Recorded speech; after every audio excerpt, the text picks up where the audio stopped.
Udumo kuNkulunkulu kweliphezulu nokuthula emhlabeni kubantu abathokozelwa nguye. uJesu Kristu uyinkosi, uJesu Kristu uyinkosi. Baba, ngiyabingelela ekuseni egameni elihle lenkosi yethu uJesu Kristu ophilayo.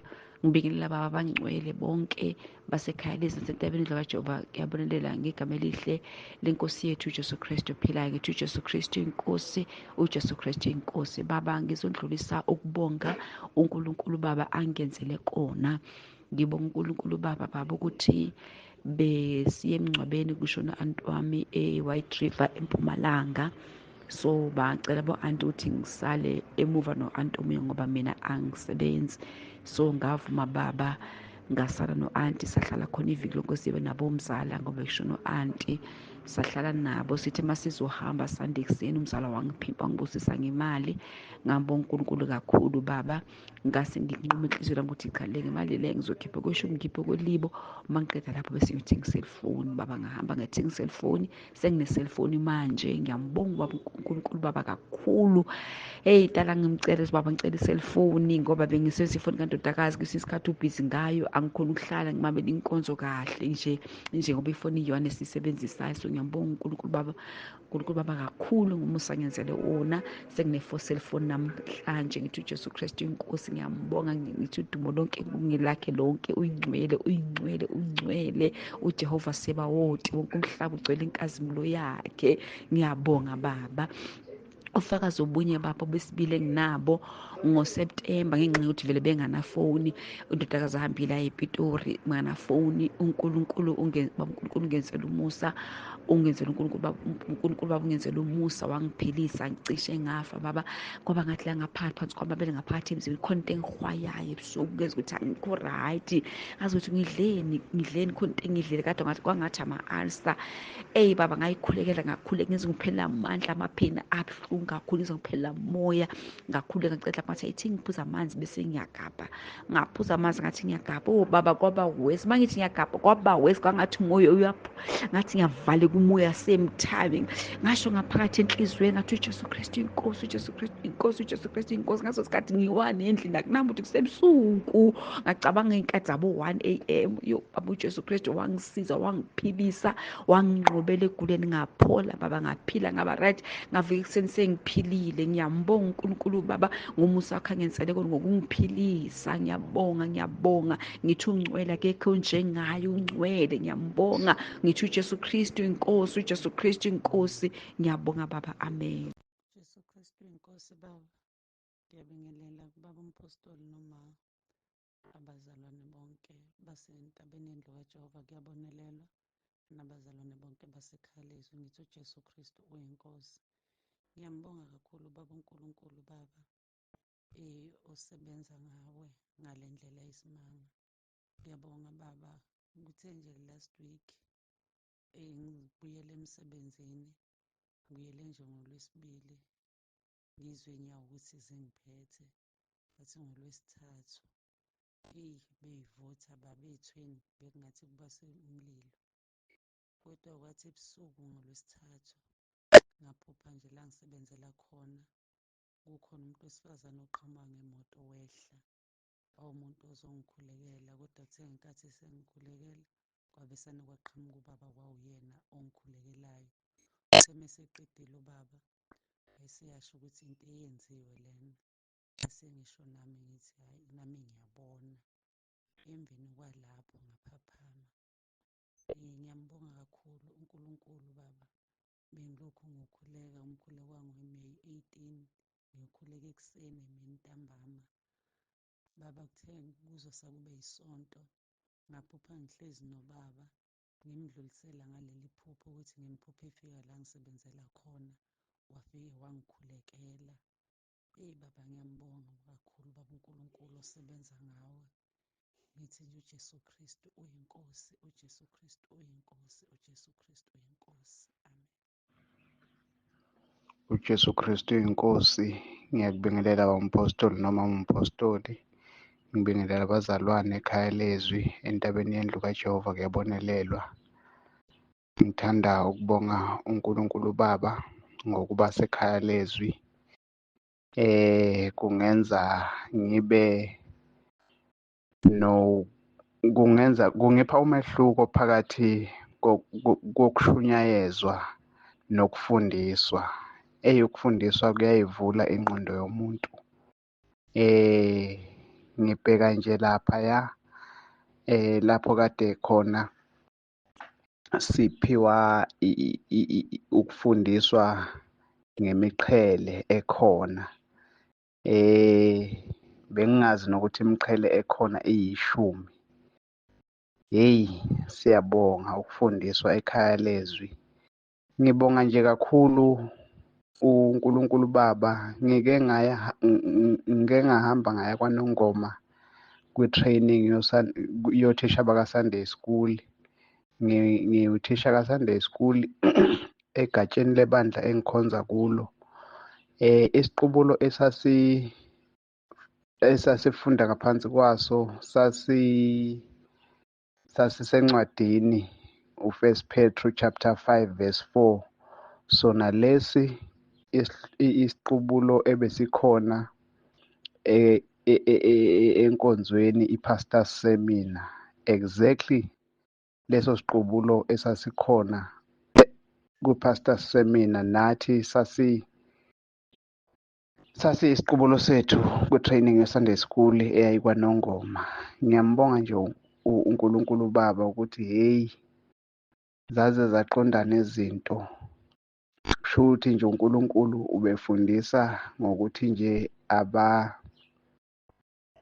uma uwumholi kuyakuba khona leyo nkazimulo eyokwambulwa. Lowo mqhelo yokwambulwa. Hey, siyambonga kakhulu uNkulunkulu. Ngimbonga nje kakhulu. Hawu, siyabonga iy'nkonzo zonke nje esiyilalela ekhaya leZwi. Siyabonga, siyafunda, siyakhula. Hawu, ngiyabonga kakhulu. uJesu Kristu uyinkosi. uJesu Kristu uyinkosi. Amen. uJesu Kristu uyinkosi. Ngiyanibingelela nonke, ngibingelela ubaba nomama. Entabeni yendlu kaJehova kuyabonelelwa. Abazalwane bonke abasekhaya leZwi. Ngicela ukudlulisa labo ubufakazi bazalwane. Izwi likaNkulunkulu malikhuluma ngokuthi masithembeke ngisho kokuncane. Nginokuthi mangabe ngiyohola isibonelelo sabantwana ngisihole eShoprite. Ngihambe-ke Friday ngelanga le-grant ngiyohola as usual. Uma ngifika laphaya nginokwenza umkhuba omubi wokufike ngingenela ulayini abanamakhadi akwaSASSA. Ulinda phandle, ulandwa nje phandle, ubamba phandle ulayini uma unekhadi lakwaSASSA noma lakwa-EasyPay. So mina ngisebenzisa i-Nedbank. Manje benginalokho nje vele njalo uma ngifika kuloya Shoprite uma kuyi-date ye-grant ngizofike ngingenelele mina ngithi ngizoyicelela nje u-cashback. Abese-ke Friday ngiye mangifika elayinini usisi waseShoprite ngikhulume naye sisi ngisacela u-cashback nge-Nedbank card.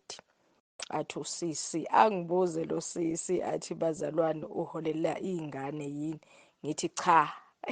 Umzalwane ngiqamba amanga bazalwane ngiphike ngithi cha, kuyona eyey'ngane imali. Abese engifaka kulayini-ke omama bey'ngane. Ngingene-ke ngibamba ulayini-ke ngiwushiye phandle njalo ulayini ngazongenela phambili. Kuqhubeke uhamba ulayini. Kusho enhlizweni yami ukuthi sewonile, sewenza isono. Ngivele-ke kusho ukuthi ibhuku lokubhala izono lisesikhwameni ngilikhiphe, ngibhale ngithi Nkosi sengiqamba amanga. Bese sengibuyisela esikhwameni bese ngiyathandaza ngenhliziyo ngithi Nkosi ngicela ungithethelele. Sengiqamba amanga ngathi akuyona imali yabantwana le. Ekubeni kuyimali yabantwana kuwukuthi ngihola ngo-Nedbank. Wahamba ulayini mase kuyimi kwavele kwathiwa imali seyiphelile. Ngalinda bazalwane ngisethilini almost kwacishe kwaphela i-hour. Nade ngibashiye phandle for sure bahola kuqala kunami. Ngaze ngahleka ngedwa ngathi Nkulunkulu ngiyabonga ukuthi ukhombisile ukuthi bengonile ngayivuma izono zami wangithethelela. wangijezisa same time ngokuthi ngilinde kuze cishe kuphela i-hour sisalinde ukhesha ethi uyolanda imali ethilini engangikiyo. Ngaze ngathi Nkosi ngiyaxolisa nokuthi kukhona abantu abaseva kwami esengiye ngababambezela. Ngiyacela into ethelelwa owangijezisa uNkulunkulu kwadlula. Sengishoda sithembekeni bazalwane. uJesu uKristu uyinkosi, uJesu Kristu uyinkosi. Baba, ngiyabingelela egameni lenkosi uJesu Kristu. Ngiyambingelela nomama egameni likaJesu Kristu inkosi yethu. Ekuseni ngiyabonga kakhulu ukuba ngihlangane nani, ngibonane nani kakhulu kaMsibande. uNkulunkulu emuhle, impilo yami yonke ngiyinikele egameni likaJesu. Ekuseni nje Nkosi yethu ukuthi Baba wethu ungisizile impilo yami. Ekuseni ngiyafuna nje ubufakazi bami ukuthi osami kusukela nje ey'nkonzweni zonke ekade zikhona ngilalele iy'nkonzo zonke kusukela ey'nkonzweni ekade zisemncwabeni. Ngalalela inkonzo eyayisemnambithi, ngalalela zonke nje iy'nkonzo. Ngiyambonga uNkulunkulu emuhle, uNkulunkulu wethu ukuthi yena uNkulunkulu, unguJehova, umqala ngokugcina, umqalisi okuphelelisa ukukholwa kwethu. Siyabonga uNkulunkulu ukuthi aqhubeke njalo nawe Baba Msibande, Nkosi yethu Jesu, ukuthi uma ukhuluma ngilalele ukuthi asivumi kuwe izono, sivuma kuNkulunkulu. Simbonga kakhulu uNkulunkulu ukuthi aveze umuntu esingahle asikhulule endleleni yonke yokudaba. Ekuseni nje-ke Nkosi Jesu, Baba Msibande, ngiphuphe umlilo usha, angazi-ke Nkosi yami, egameni likaJesu Kristu uyinkosi. Amen. uJesu Kristu uyinkosi, uJesu Kristu uyinkosi. Ngiyabingelela ubaba uNsibande nomama Nsibande egameni likaJesu Kristu inkosi yethu. Ngiyabonga kakhulu ukuvuma kwami izono. Mangivuma izono, ngazivuma izono zami zonke Baba Nsimande. Ebekade kungikhathaza kakhulu amaphupho.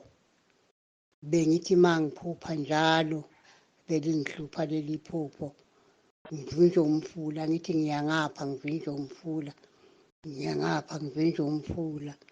Naney'ndonga, ngihambe ey'ndongeni nje ezinkulu, iy'ndonga ey'sabekayo. Kodwa ngiyambonga uNkulunkulu ukuthi sezingivumile izono zami. Impela leli phupho angisaliphuphi, kusukela lapho nje angiliphuphi leli phupho.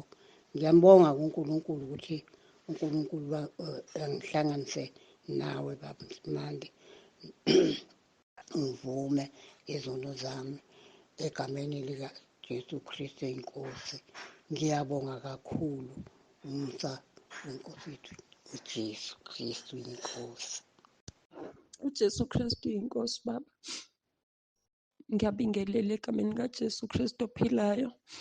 Ngibingelela ubaba, ngibingelela umama nabazalwane bonke egameni lenkosi Jesu Kristu.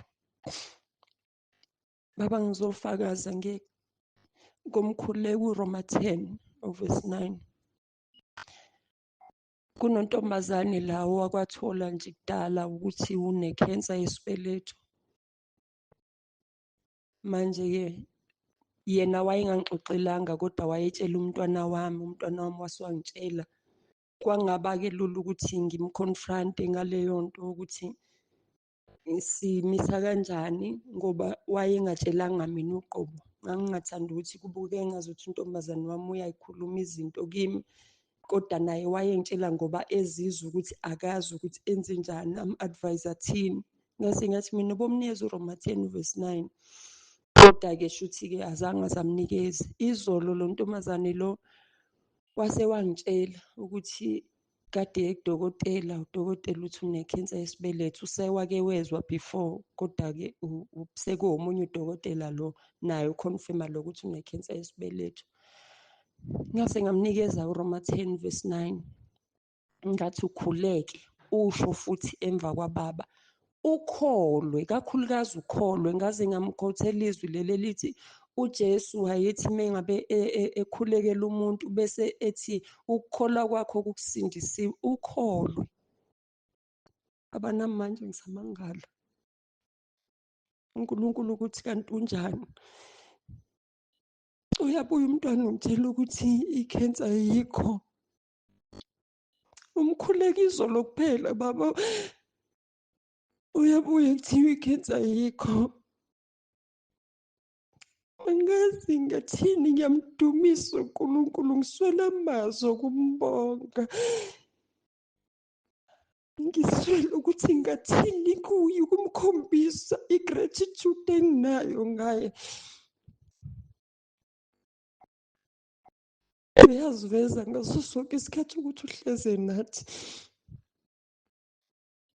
Ngiyabonga kakhulu baba nangawe ngakho konke iy'mfundiso zakho, kuningi kuningi kuningi. Cela nje uNkulunkulu asigcinele wena baba. Ngiyaxolisa uma ukuthi le-VN ngiyisenda endaweni enambeni erongi, ukuthi ngangishintsha ifoni. I-group eyangena yile osenda kuyona iy'nkonzo, le enye ayizange izingene. uJesu Kristu yinkosi.